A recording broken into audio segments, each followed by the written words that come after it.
같이 하나님 말씀을 보겠습니다. 마태복음 10장 24절로 33절입니다. 마태복음 10장 24절로 33절입니다. 우리 한 절씩 같이 교독하겠습니다. 제가 먼저 24절을 읽습니다. 제자가 그 선생보다 또는 종이 그 상전보다 높지 못하나니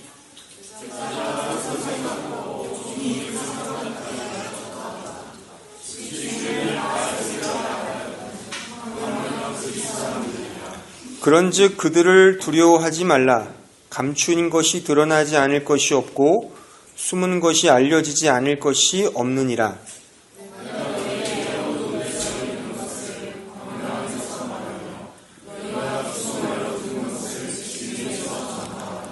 몸은 죽여도 영혼은 능히 죽이지 못하는 자들을 두려워하지 말고 오직 몸과 영혼을 능히 지옥에 멸하실 수 있는 이를 두려워하라.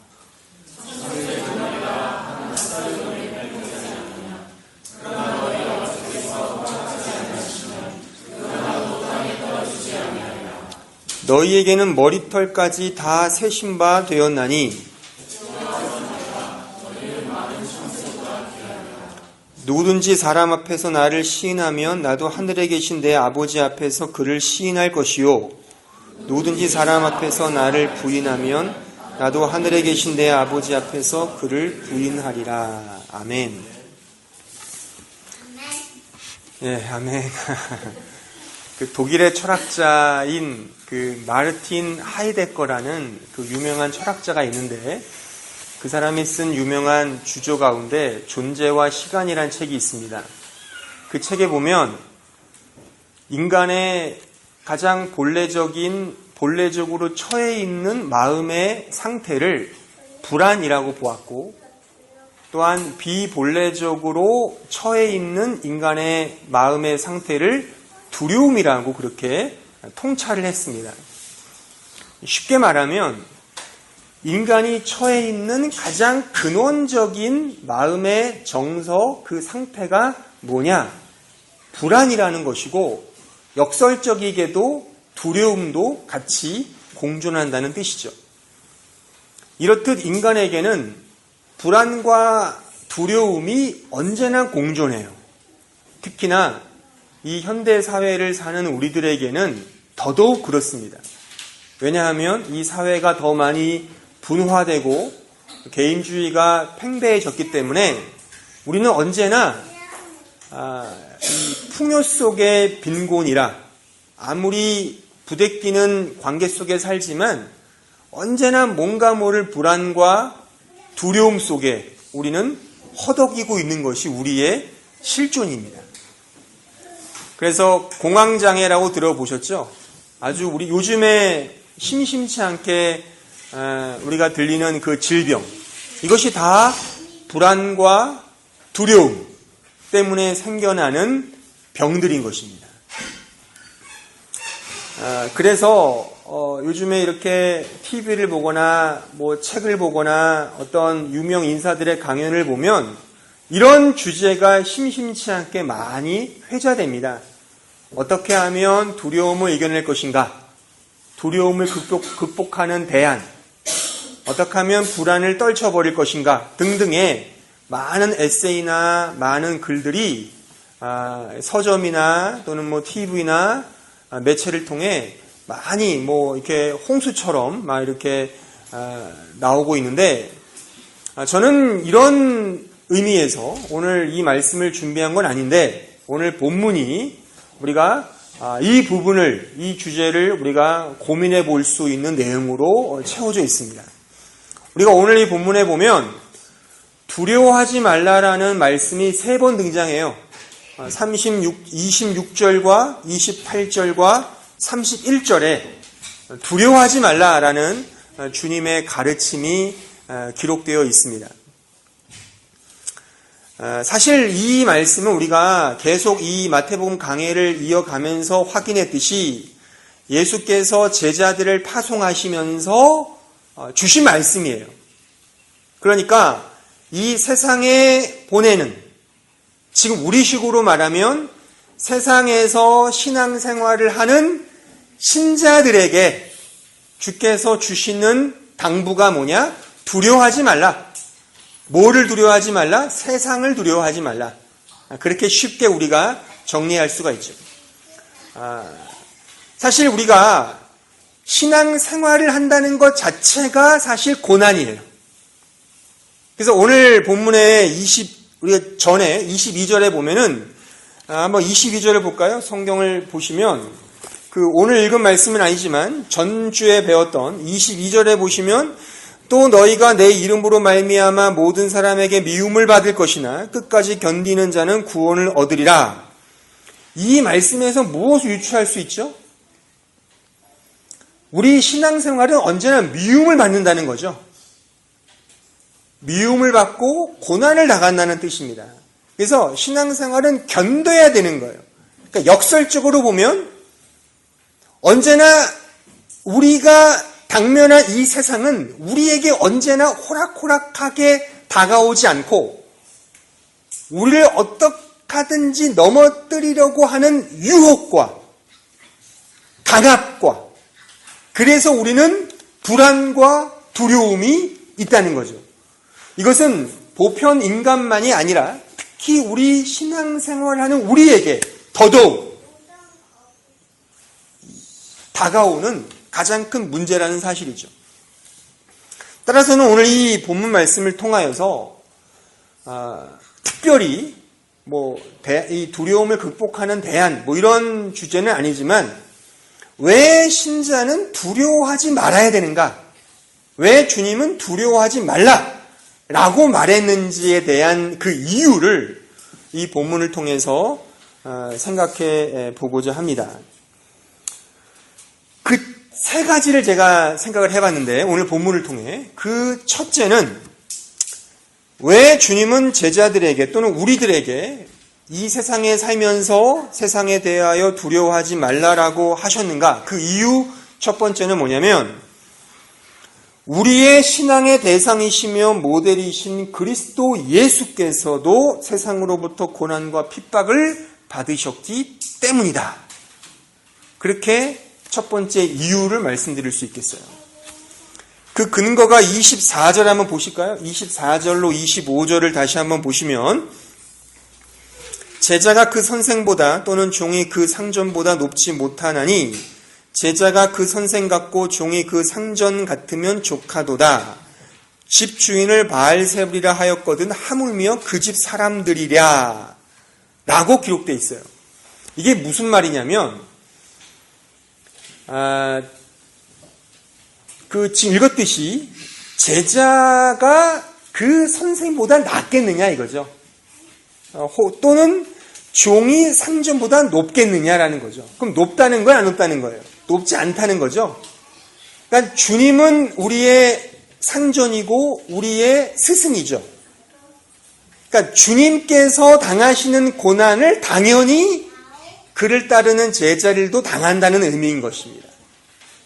심지어 예수님은 바알세불이라는 그 악의적인 비방까지 당하셨어요. 이 바알세불이 뭐냐면 귀신이에요, 귀신. 그러니까 예수님께서 귀신을 쫓아내는 사역을 하시니까 예수님을 가리켜서 이 바알세불이라고 이렇게 당시 유대인들이나 바리새인들이 그렇게 폄훼했거든요. 그러니까 예수님께서 당하신 고난인데 그를 따르는 제자들은 하물며 안 당하겠느냐라는 뜻인 것이죠. 우리가 지난 시간에 읽었던 말씀 기억하시죠? 우리 요한복음 한번 15장에 다시 한번 가보실까요? 요한복음 15장입니다. 15장 18절에 보시면 이렇게 돼 있어요. 세상이 너희를 미워하면 너희보다 먼저 나를 미워한 줄을 알라. 너희가 세상에 속하였으면 세상이 자기의 것을 사랑할 것이나 너희는 세상에 속한 자가 아니요 도리어 내가 너희를 세상에서 택하였기 때문에 세상이 너희를 미워하느니라 이렇게 되어 있어요. 이게 지금 동일한 말씀이죠. 일맥상통하는 말씀입니다. 그러니까 주님께서 이 세상에 거하시면서 고난과 핍박과 환난을 당하셨어요. 그래서 우리도 당하는 거예요. 자, 그러면 아니, 주님이 당하시는 고난이 내가 이 세상에 살면서 두려워하지 않아야 될 이유와 무슨 관계가 있는가? 라고 우리가 질문할 수 있죠. 그것에 대한 답은 이렇습니다. 주님께서 십자가의 고난, 이 세상으로부터의 천대와 학대와 핍박과 모진 고문을 당하셨어요. 실질적으로. 근데 과연 그것이 끝이냐? 그렇지 않죠. 그것을 통해 주님은 우리 인류의 구원을 완성하셨고 하나님께서 이루고자 하신 그 구원의 성취를 보셨어요. 그러니까 승리가 주어진 거죠. 그런 고난과 환난을 통하여 결국에 예수님도 승리하셨고 온 인류가 승리를 얻은 겁니다. 우리가 동일하게 주님께서 받으신 그 고난과 환난을 우리도 지금 당하고 있어요. 세상으로부터 유혹을 당하죠. 많은 어려움이 있을 거예요.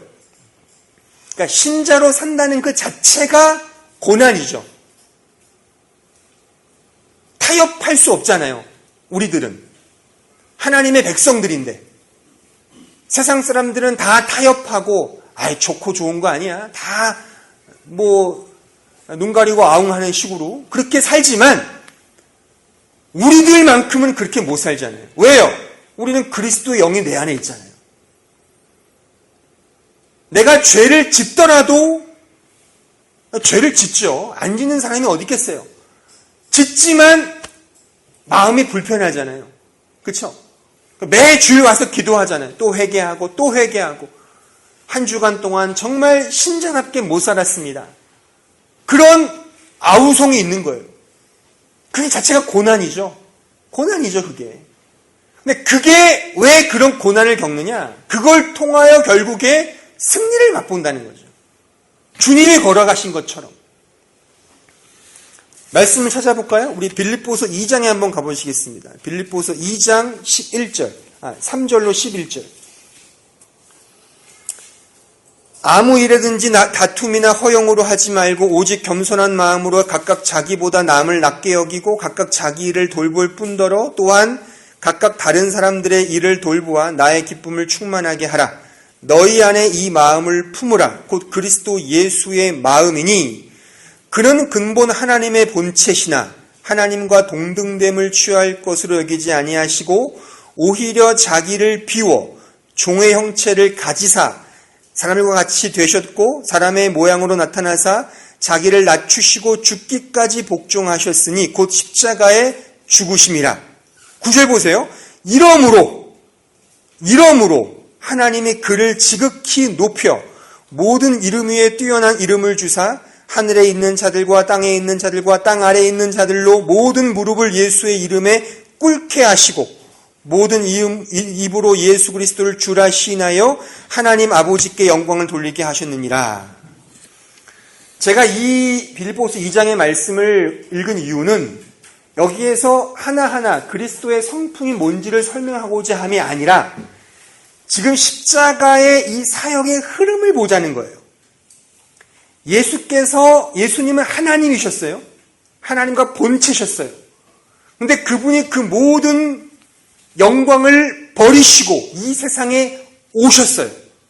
그러니까 예수님이라는 그 하나님이신 분이 인간의 몸을 입었다는 그 자체가 그의 비하죠. 그의 비하. 자기를 낮추신 거란 말이에요. 낮추시고 우리 인류를 위해 십자가의 고난을 당하시고 죽으셨어요. 근데 그게 끝이 아니란 말이에요. 9절 말씀처럼 그러므로 그가 높여진 거죠. 승귀. 그리스도의 비하와 그의 승귀가 그리스도 십자가 사역의 아주 중요한 메커니즘이에요. 흐름이죠. 이러한 도식처럼 우리의 신앙생활도 마찬가지라는 겁니다. 우리의 신앙생활이 고난이에요. 근데 그 고난이 끝이 아니죠. 왜요? 우리는 승리를 얻을 것이기 때문이죠. 이미 승리를 얻었죠.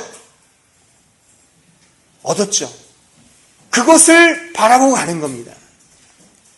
자, 오늘 본문에 보시면 26절에 한번 가보실까요? 26절, 27절에 보시면 감추인 것이 드러나지 않을 것이 없고 숨은 것이 알려지지 않을 것이 없느니라.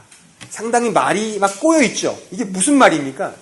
국어 잘 하시는 분들 이거 어떤 말인지 아시죠? 뭐냐면 그러니까는 그 감추인 것은 결국에 드러나고 숨겨진 것은 결국에 드러난다, 나타난다 이 뜻입니다. 그러니까 이것은 어떤 의미냐면 하나님은 다 아신다는 거예요. 그러니까 하나님은 우리가 이 세상에서 고난을 당하고 환난을 당하고 핍박을 받는 것 그 사실에 대하여 모르고 있는 것이 아니라 다 알고 있다는 거죠. 다 알고 있음에도 불구하고 그냥 가만히 계시는 거죠. 어떤 의도를 가지고. 그 의도가 뭐예요? 지금 읽었던 이 흐름.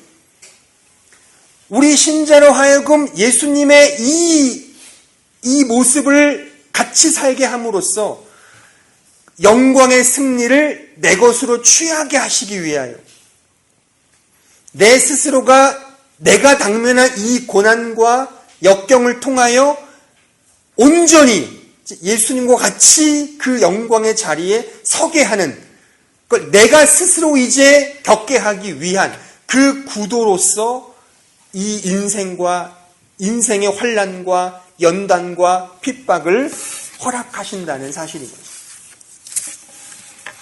그러니까 십자가 없이는 영광이 없습니다. 이 사실을 기억을 해야 되는 거예요. 그러니까 저는 이런 진리들을 곰곰이 생각하면 그런 의문들이 많이 생겨요. 뭐냐면 왜 하나님께서는 알고 계심에도 불구하고 가만히 계신가?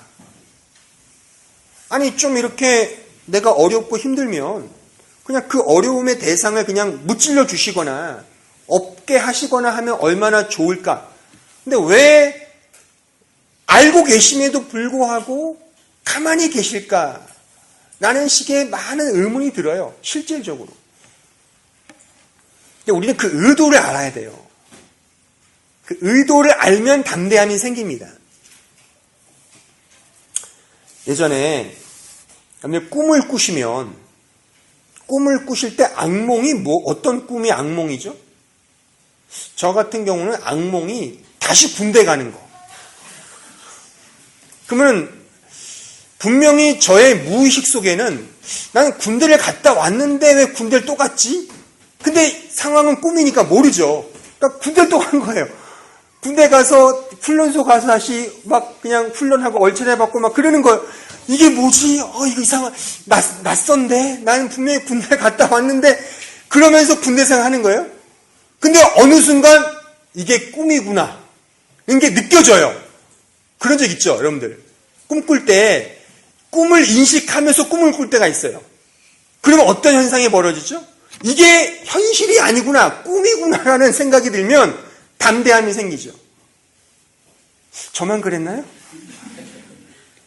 그러니까 제가 제 예를 들면 꿈에서 군대 갔는데 이게 왜 그러지 막 악몽처럼 하다가 꿈이구나라는 걸 제가 인식한 이후에 그 의도와 정황이 뭔지를 파악한 이후에는 나도 모를 담대함이 생기는 거죠.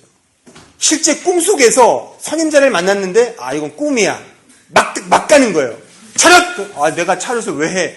막 그런 담대함이 생기더라고요. 나만 그랬나? 아마 그런 경험이 있으실 거예요. 어떤 꿈이든 간에. 그러니까 제가 말하는 게 뭐냐면 우리가 세상으로부터 당하는 이 고난과 이 핍박에 대하여 담대함을 가질 수 있는 이유, 다시 말하면 두려움을 갖지 않을 수 있는 이유는 여기 있는 거예요. 그러니까 하나님 다 알고 계셔요.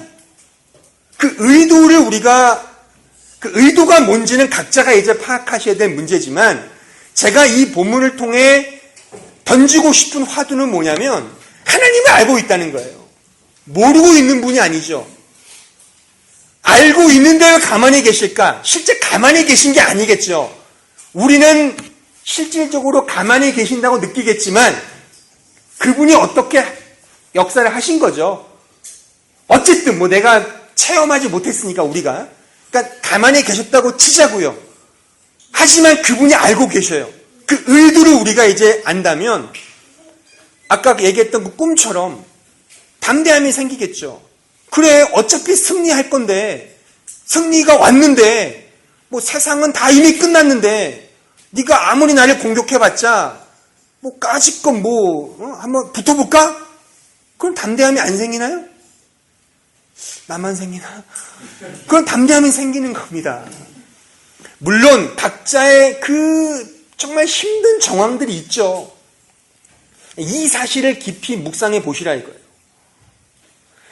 예수님도 그 길을 걸어가셨어요. 우리의 신앙의 대상이시고 모델이신 그분도 우리와 똑같은 그 인생을 걸어가셨어요. 우리도 그 길을 걸어가는 거예요. 아니, 예수님의 제자라는 우리가 예수님과 전혀 다른 이 세상에서의 부귀 공명을 누리고자 한다면 그건 제자겠습니까? 제자일 수 없죠. 제가 부자가 되는 게 나쁘다 이런 말은 아니에요.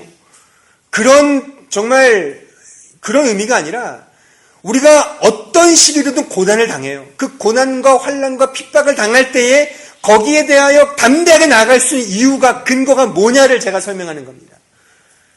우리가 믿는 그분도 그 길을 걸어가셨고 결국에 승리하셨어요.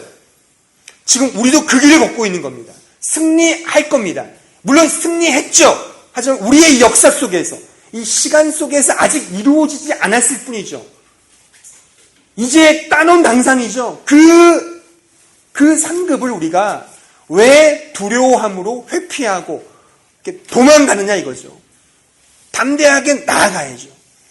이런 의미에서 우리는 이 세상에 대하여 두려워할 이유가 없다라는 이야기인 것입니다. 두 번째, 우리가 세상을 두려워하지 말아야 될 이유가 뭐냐면 이 세상이 주는 것은 무한하지 않고 유한하기 때문입니다. 이 세상이 주는 것은 무한하지 않고 유한하기 때문입니다. 오늘 보면 28절에 보시면 이런 말씀이 있어요. 몸은 죽여도 영혼은 능히 죽이지 못하는 자들을 두려워하지 말고. 이건 뭘 의미할까요? 세상이 우리에게 주는 것은 유한한 것입니다. 무한한, 영원한 것이 아니에요. 영원한 것이 아닙니다. 이 기독교 진리 가운데 중요한 가르침 중에 하나가 종말론이라는 게 있어요. 이 종말론은 뭐냐면 말세, 즉 이 세상에 끝이 있다라고 하는 가르침이에요. 그러니까 성경 가장 첫 번째 구절이 뭐죠? 태초에 하나님이 천지를 창조했다 라는 시작과 함께 마지막 요한계시록 끝절이 뭐죠? 끝절, 전절, 어간인데 마지막 끄트머리에 쓰여있는 것이 내가 속히 온다 라는 것으로 끝나요. 그리고 마지막 인간의 화답, 아멘 주 예수여 오시옵소서 라고 하여 성경의 메시지가 끝나요. 그러니까 성경의 가르침은 시작과 끝이 있다는, 종말이 있다는 가르침이에요. 그러니까 이 세상, 우리가 지금 살고 있는 이 세상은 영원하지 않습니다. 물론 이 세상이 변화되어 새하늘과 새 땅이 올 것이냐, 아니면 전혀 이 세상은 다 없어질 것이고 새로운 새하늘과 새 땅이 임할 것인지에 대한 논쟁은 많아요. 이거는 중요한 게 아니니까. 그럼 여러 가지 이 종말에 대한 논쟁은 있지만 그런 거는 차치하더라도 어쨌거나 우리가 보는 이 세상은 다 종말을 보할 겁니다. 어떤 종말이 오는지 읽어볼까요? 우리 베드로후서 3장에 가보실까요? 베드로후서 3장 9절 말씀입니다. 이렇게 베드로 사도가 아주 디테일하게 우리에게 이 종말에 대하여 설명하고 있는데 베드로후서 3장 9절로 13절 주의 약속은 어떤 이들이 더디다고 생각하는 것 같이 더딘 것이 아니라 오직 주께서는 너희를 대하여 오래 참으사 아무도 멸망하지 아니하고 다 회개하기에 이르기를 원하시느니라. 10절 그러나 주의 날이 도둑같이 오리니 그날에는 하늘이 큰 소리로 떠나가고 물질이 뜨거운 불에 풀어지고 땅과 그 중에 있는 모든 일이 드러나리로다. 여기서 물질은 세상을 의미하는 거죠. 우리가 눈에 보이는 이 물질적인 세상. 그러니까 세상은 뜨거운 불에 풀어진다는 거죠. 11절 이 모든 것이 이렇게 풀어지리니 너희가 어떠한 사람이 되어야 마땅하느냐라는 거죠. 마땅하냐, 거룩한 행실과 경건함으로 하나님의 날이 임하기를 바라보고 간절히 사모하라. 그날에 하늘이 불에 타서 풀어지고 물질이 뜨거운 물에 녹아지려니와 우리는 그의 약속대로 의가 있는 곳인 새하늘과 새 땅을 바라보도다. 자, 여기서 우리가 유추할 수 있는 내용은 뭐냐면 마지막 날이 오면 이 세상은 다 풀어진다는 거예요. 그러니까 어떻게 풀어질지는 사실 명확히 몰라요. 이 사도 바울 당시에 이 불이라는 어떤 그 매체가 모든 물질을 다 태우고 없애니까 아마도 인간이 이해할 수 있는 범위 내에서 불이라는 그런 매개체를 하나님께서 보여주셨겠죠. 계시를 보여주셔서 불로 모든 세상이 망하는구나. 이렇게 아마 계시를 썼을 겁니다. 그러니까 지금으로 말하면 더 이런 용광로도 마찬가지지만 용광로로 녹아지지 않는 게 있을 수 있으니까 훨씬 더 정말 핵융합 같은 거, 원자로 같은 이런 엄청난 그런 걸로 멸망하는 거죠. 그러니까 중요한 건 뭐냐면 우리가 알 수 있는 중요한 이 진리는 뭐냐면 우리가 보는 이 모든 물질 세계는 결국에 없어진다는 겁니다. 그러니까 유한한 거죠. 근데 우리는 자꾸만 왜 세상을 두려워하느냐? 이게 유한한 것을 영원한 것으로 이해하고 살아요. 내가 가진 물질이 유한한 겁니다. 무한하지 않습니다. 근데 우리는 자꾸만 무한한 식으로 생각하기 때문에 그 앞에 기가 죽고 거기에 종이 되는 거죠. 그러니까 세상의 종이 되는 거예요. 요즘에 이렇게 한국 영화계를 보면 밀정이니 이런 예전에 암살? 이렇게 일제 식민지를 토대로 한 영화들이 종종 나와서 아주 큰 이슈를 일으키는데 그 영화에도 나오는지는 모르겠지만 제가 예전에 어떤 책에서 친일파였던 분들의 고백을 제가 이렇게 들어봤는데 그런 고백을 하는 거죠. 당신은 왜 친일파가 됐냐? 라고 할 때 그들이 했던 고백이 뭐냐? 조선이라는 나라가 해방될 줄 몰랐다 이거죠. 해방될 줄 알았으면 내가 나라랑 민족을 팔아먹겠겠냐? 좀 참았겠지.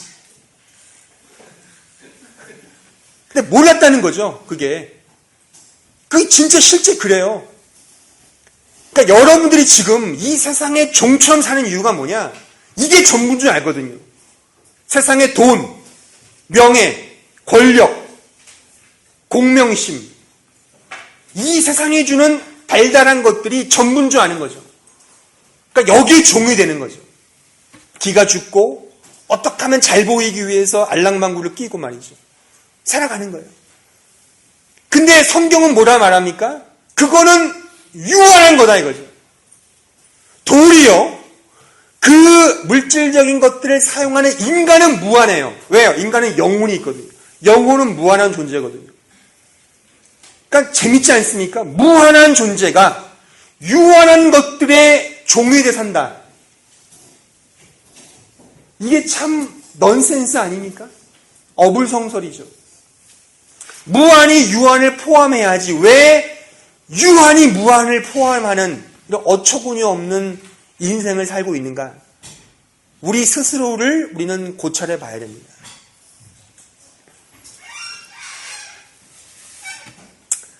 그러나 이 종말이라는 것이 그러니까 종말론을 제대로만 잘 이해하면 오늘을 대충 살자가 아니라 오늘 한날의 삶을 더 의미 있게 사는, 더 의미 있게 경주하는 그런 동기가 됩니다. 그러니까 우리는 종말, 어차피 세상은 멸망하니까 대충 살자. 이거는 진정한 의미의 종말론을 제대로 이해한 것이 아니라 제대로 이 세상이 멸망이 있고 끝이 있다라고 생각하면 나에게 주어진 오늘 하루의 삶을 더 의미 있게 살려고 노력을 하는 거죠. 예전에 제가 봤던 영화 중에 자꾸 영화 얘기를 하니까 우리 아내가 당신이 봤던 영화는 너무 고리타분하기 때문에 아무도 안 봤으니까 얘기하지 마라. 제가 언젠가 얘기했지만 이 문화를 알아야 이 복음에 대한 이해가 더 잘 되는 거예요. 그러니까 이런 대중문화도 많이 보세요. 특히 제가 이렇게 이야기한 것들은 나중에 이렇게 인터넷 가면은 무료로 볼 수 있는 것들이 많아요. 워낙에 오래됐기 때문에 한 번씩 다운받아서 실시간으로 뭐 유튜브에서 보시든지 하세요. 그 사랑의 블랙홀이라는 영화가 있어요.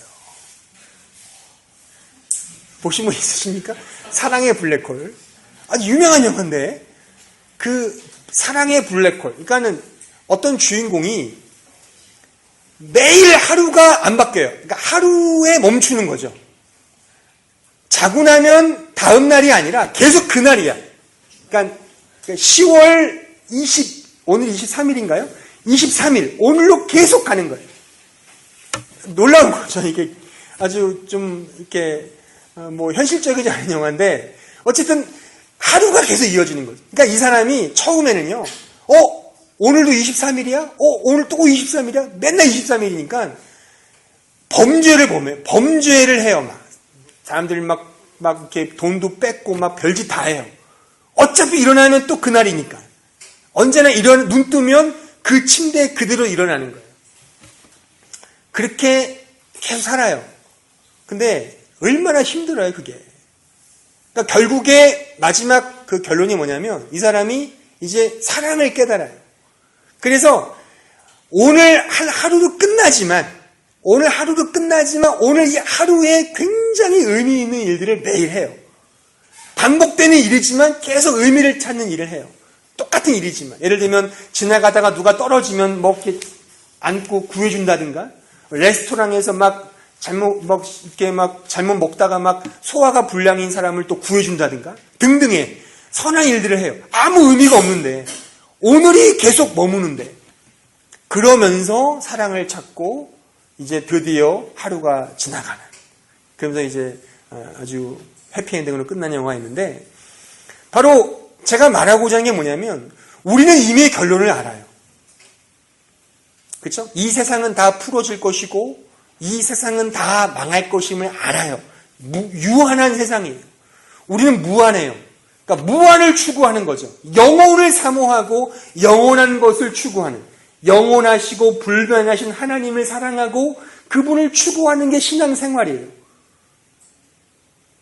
그러니까 이런 의미를 우리가 이해함으로써 갖는 게 오늘 하루, 내가 그 영원한 삶을 살아가는 사람으로서 나의 오늘의 의미를 찾아가는, 그렇게 살 수밖에 없는 거죠.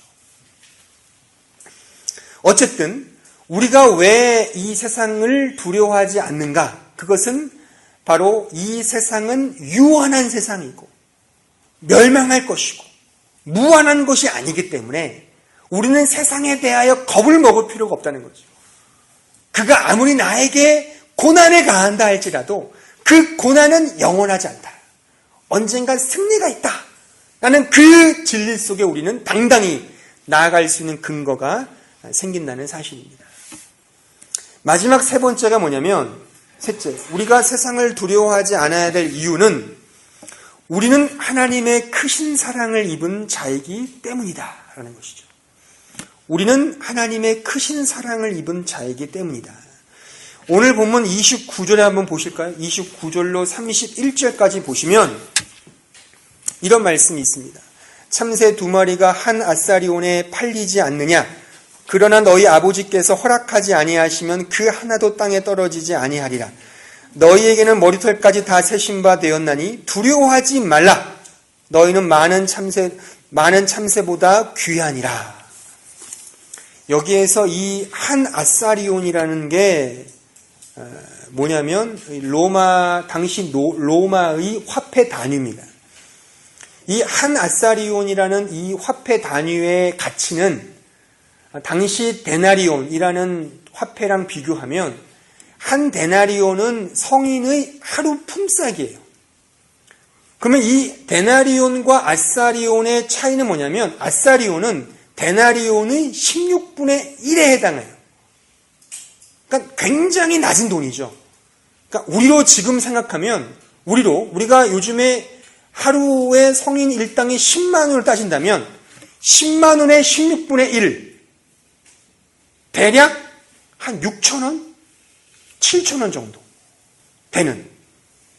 그러니까는 물론 7천 원도 비싼 돈이긴 하지만, 밥 한 끼긴 하지만 그런 의미가 아니라 굉장히 적은 돈이죠. 그렇죠? 그 정도의 가치인 참새 2마리를 하나님께서 아끼신다는 거죠. 그가 하늘에서 떨어지는 것조차도 하나님의 허락이 없으면 안 된다면, 하물며 내가 너희들 머리털까지 세는 내가 너희들을 귀하게 여기지 않겠느냐. 우리 머리털이 하루에 수십 가락에 떨어지잖아요. 그러니까 머리털을 셀 수는 없어요.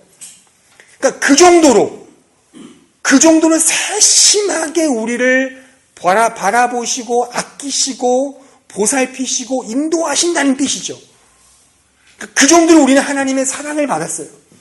그 사랑을 받은 우리가 이 세상이 어떠하든 거기에 대하여 주눅들고 두려워할 필요가 있겠느냐. 사랑에 두려움이 없는 거예요. 어디 이런 말씀이 있죠? 요한 1서 4장에 가보시겠습니다. 요한 1서 4장 18절입니다. 사랑 안에 두려움이 없고 온전한 사랑이 두려움을 내쫓나니 두려움에는 형벌이 있습니다. 두려워하는 자는 사랑 안에서 온전히 이루지 못하였느니라. 우리가 사랑하면 그가 먼저 우리를 사랑하셨습니다. 그러니까 사랑 안에 두려움이 없어요. 그러니까 진정한 그리스도의 사랑, 하나님의 사랑을 깨닫는 자는 세상에 대하여 두려울 수가 없죠. 그런 맥락인 거죠.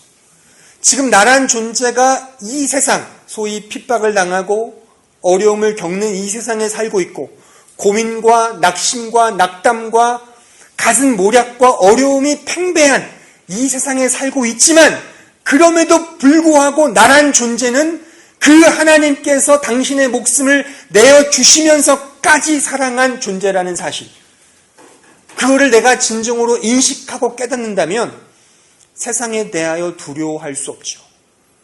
그 이야기인 것입니다. 따라서 사실 지금 제가 설명한 이 세 가지의 의미를 역설적으로 보면 우리가 왜 세상을 두려워하느냐, 그 답이 나오는 거예요. 세상을 두려워하지 않는 이유 첫 번째가 뭐라고 그랬어요? 우리의 신앙의 대상이신 예수님께서도 고난을 당하셨고 승리했다. 그잖아요. 그러니까 우리도 그분을 따라가는 거죠. 근데 왜 두려워하죠, 세상을? 역설적으로 주님을 따라가지 않기 때문에 두려움을 겪는 거죠. 이해하십니까? 그러니까 우리가 왜 세상을 두려워하느냐? 주님을 따르지 않고 세상을 따르니까 세상이 두려운 겁니다.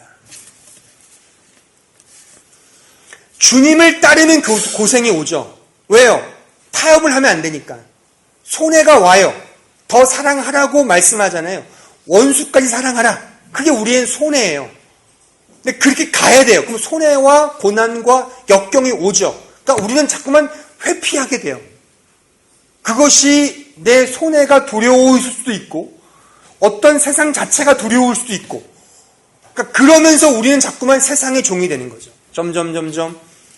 그러니까 답은 간단합니다. 왜 세상에 두렵냐? 주님을 바라보지 않고, 주님을 따르지 않고 세상을 바라보고 세상을 따르기 때문에 그 세상의 종이 되는 겁니다.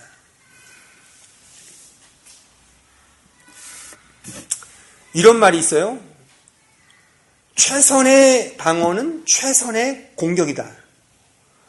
우리가 이 세상을 이기기 위해서는 세상 자체를 싸워야 되는데, 세상 자체를 싸운다는 것은 역설적으로 주님을 따르는 거예요.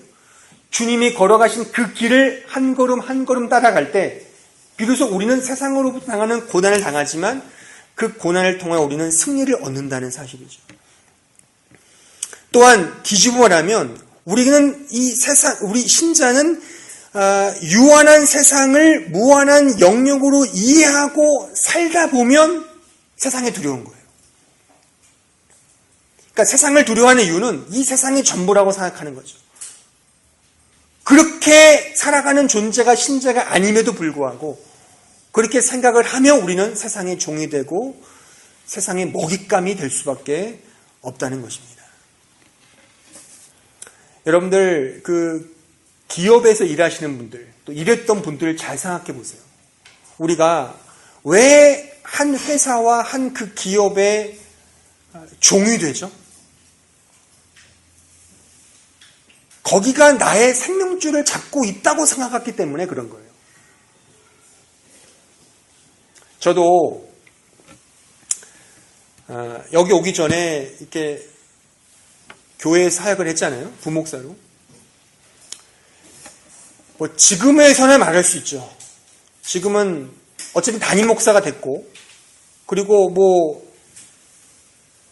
여러분들을 섬기는 종이긴 하지만 제가 어떤 저보다 지위가 높은 사람을 섬겨야 되는 그런 위치는 아니기 때문에 근데 이 교회에서 사역을 하다 보면 참 많은 갈등들이 있어요. 그러니까 과연 내가 주님을 섬기는 종인가? 어떤 사람을 섬기는 종인가? 그러니까 그 사람이라는 건 성도들이 아니라 나보다 높은 어떤 담임 목사, 어떤 장로의 비율을 맞춰야 되는. 그렇지 않으면 그 다음에 계약이 안 되고 잘리는. 그러니까는 설교를 하더라도 그 장로가 앉아있거나 누가 앉아있으면 그 사람에게 맞춤형 설교를 해야 되는 거예요. 혹여나 그 사람이 언짢으면 안 되겠는데 다음번 재계약 때 두고 봐야 되겠다. 그러면 실제 그래서 계약이 안 돼 나가는 분도 있어요. 그러니까 타협을 해야 되는 거죠, 이게. 그러니까 이런 게 교회도 있고 뭐 여기 기업 다니신 분들은 아마 누구보다 아마 잘 아실 거예요. 아내에게 말하지 못하는 이 남자만의 이 서름. 내가 회사 가서 막 그냥 기죽고 막 어떡하든 그냥 살아남기 위해서 막 발버둥치는 그 치열함. 나이 40 먹어서 이게 뭐 하는 짓거리냐. 그래서 사표 내고 나오면 그때부터 백수가 되는 거죠. 그러니까 무조건 살아남는 거죠. 그러니까 이렇게 우리는 종이 되는 거예요, 사실은. 그래서 사장님만 보면 막 두려워서 막 아부 떨고 이럴 수밖에 없는 거죠. 상사만 보면 막 그냥 이게 세상의 종이 되는 거죠. 그렇게 할 수밖에 없는 그 현실을 이해합니다만 제가 말하고자 하는 게 뭐냐면 좀 넓게 말해서 우리가 세상의 종이 된다는 것은 이렇게 무한하지 않은 유한한 세상의 전부라고 생각하는 이 편협함 혹은 이 옹졸함 이런 것 때문에 우리는 끊임없이 세상의 종이 되는 거예요. 그러니까 진정한 자유가 있을 수 없죠. 그 안에서.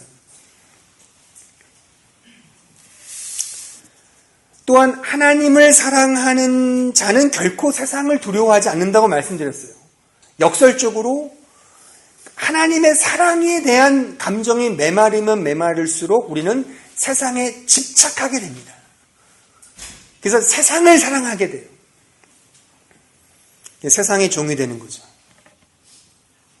그러니까 여러분들이 왜 내가 세상을 두려워하는가?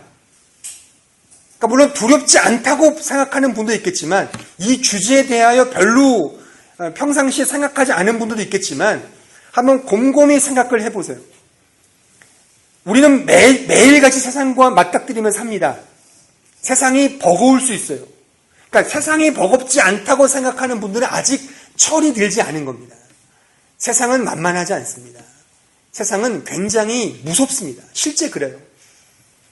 그러니까 돈을 벌어보시면 알아요.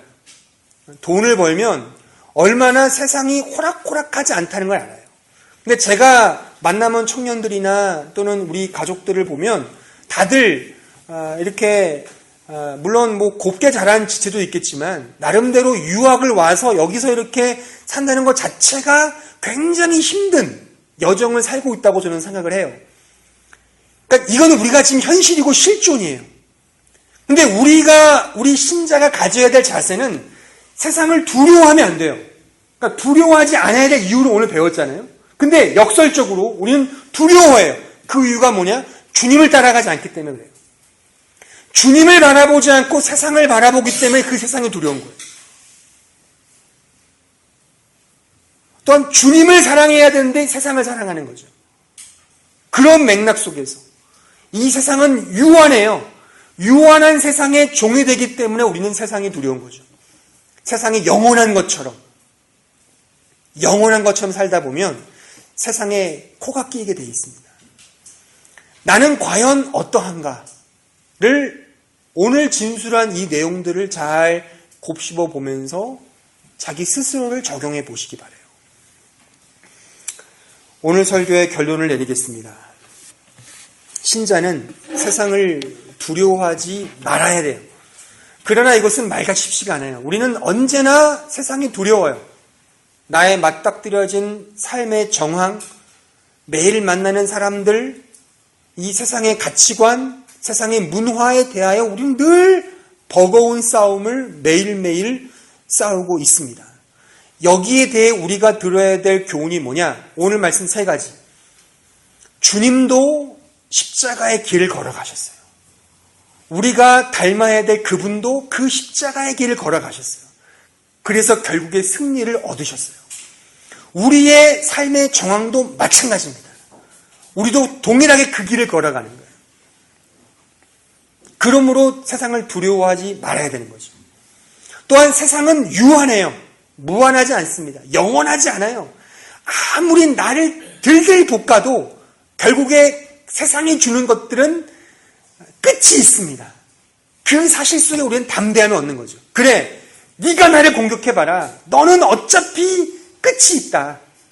그러니까 영적인 전쟁으로 얘기해볼까요? 사탄이 무섭죠. 사탄이. 하지만 사탄은요, 이미 그 대가리가 깨졌어요.